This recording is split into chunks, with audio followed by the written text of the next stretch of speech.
الحمد لله رب العالمين والصلاة والسلام على سيد الأنبياء والمرسلين وعلى آله وأصحابه الطيبين الطاهرين. جناب صدر محترم، معزز اساتذہ کرام اور مسند عدالت پر جلوہ فروز باوقار حکم حضرات، آج مجھے ایک ایسے موضوع پر لب کشائی کی سعادت مل رہی ہے جو ایمان کی بنیاد بھی ہے، کردار کی روح بھی، اور اقبال کے فکر کی اصل جان بھی، اور اس کی اساس علامہ اقبال علیہ الرحمہ کا وہ ذری شعر ہے جو صدیوں تک نوجوانوں کے دلوں میں غیرت کی آگ بھڑکاتا رہے گا. اے طائر لاہوتی، اس رزق سے موت اچھی جس رزق سے آتی ہو پرواز بھی کوتاہی. سامعین کرام، اقبال نے یہاں عام انسان کو مخاطب نہیں کیا بلکہ طائر لاہوتی کہا. یہ لفظ بتاتا ہے کہ مومن کی اصل پرواز آسمانوں سے بھی بلند ہے. قرآن پاک فرماتا ہے وَلَقَدْ كَرَّمْنَا بَنِي آدم، ہم نے انسان کو عزت بخشی. اور دوسری جگہ فرمایا إِنَّ أَكْرَمَكُمْ عِنْدَ اللَّهِ أَتْقَاكُمْ، عزت کا معیار تقوی ہے اور تقوی کی بنیاد حلال رزق ہے. ہمارا دین رزق کی ضمانت اللہ پر چھوڑ دیتا ہے.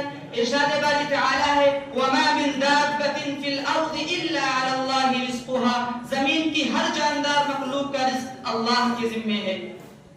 سامعین بزم، رزق تمہاری دوڑ کا نتیجہ نہیں، اللہ کی تقسیم ہے، مگر اس تقسیم کو حاصل کرنے کا طریقہ حلال ہونا ضروری ہے. رسول اللہ صلی اللہ علیہ وسلم نے فرمایا طلب الحلال فریضۃ بعد الفریضہ، حلال روزی کی تلاش ہر فرض کے بعد ایک اور فرض ہے. اور آگے یہ بھی ارشاد فرمایا جس بدن میں حرام کا لقمہ جاتا ہے اس پر جہنم زیادہ حق رکھتی ہے.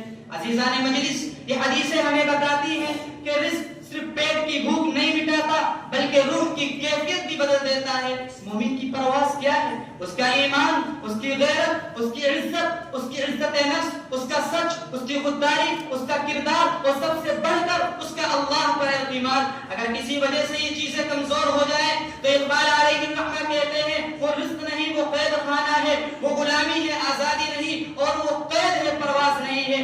اقبال غلامی کو سب سے بڑا جرم سمجھتے ہیں. غلامی صرف زنجیروں کا نام نہیں، غلامی اس کا نام ہے جس میں آدمی سچ بولنے سے ڈرے، باطل کے سامنے آواز بلند نہ کرے، حق کے بجائے معاش کے ڈر سے ڈرے، حق کے بجائے معاش کے ڈر سے خاموش رہے. آج کتنے لوگ ہیں جو منصب کے لالچ میں دین سے سمجھوتے کرتے ہیں، کتنے لوگ ہیں جو ملازمت بچانے کے لیے حق کو چھپا لیتے ہیں، کتنے ہیں جو ناجائز ذرائع سے گھر چلاتے ہیں. اقبال علیہ الرحمہ ایسے لوگوں کو جھجوڑ کر کہتے ہیں اے مسلمان، تو طائر لاہوتی ہے، تو نے رزق کے خوف سے جھک کر کیوں پرواز چھوڑ دی.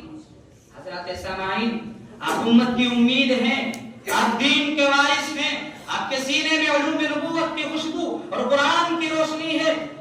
آپ کی دنیا کا سب سے قیمتی سرمایہ خودداری ہے.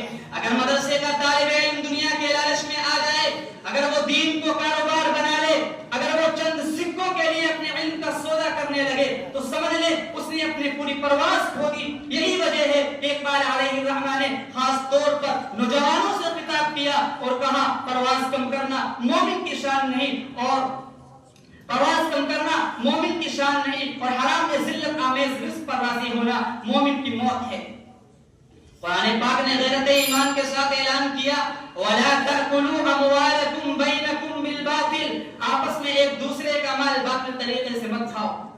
محترم سامعین، اللہ تعالیٰ نے رزق حلال کی تاکید اپنے ان پیغمبروں کو فرمائی جو معصوم عن الخطا ہوتے ہیں، جن سے ادنا کوتاہی کی سرزد نہیں ہوتی، جو جائے کہ وہ رزق حرام کی طرف راغب ہوں. لیکن ارشاد الہی ہے یا ایھا الرسل کلوا من الطیبات واعملوا صالحا، یعنی اس کے حلال کھانے کا اہتمام کرو اور نیک اعمال بجا لاؤ. معلوم ہوا اعمال صالحہ کا صدور رزق حلال کا نتیجہ ہوتا ہے، اور اگر معاملہ اس کے برعکس ہو تو انجام بد بھی سامنے آتا ہے. حضرات، افراد کا، قوموں کا، حتیٰ کہ نسلوں اور خاندانوں کے بگاڑ اور بربادی پر اگر بغور نظر ڈالیں تو بنیادی طور پر ایک ہی کمی نظر آتی ہے، اور وہ ہے قسم معاش سے بے احتیاطی.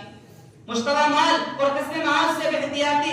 حضرات، اس مرض نے بڑی بڑی قوموں کو عذاب الہی میں جھونک دیا ہے.